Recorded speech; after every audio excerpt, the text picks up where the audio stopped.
I want to show you how to make zoom blur transitions in Premiere Pro. Go over to your project panel and right-click, select New Item, Adjustment Layer, then drag it above your two clips on the timeline. Go over to Effects and search for Transform and add it to the adjustment layer. Move your timeline slider to the center of the two clips. Then go over to Effect Controls and click the stopwatch icon next to Scale under Transform. Modify the scale to 300. Then move back 5 frames and reset the keyframe with this button. Then move ahead 10 frames and click on it again. Right-click the left keyframe and select Ease Out.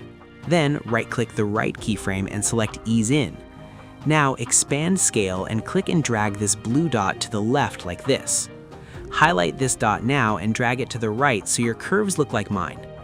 Now scroll down and uncheck the Use Composition Shutter Angle and change the angle to 360. Let's solve together. Put your like and subscribe.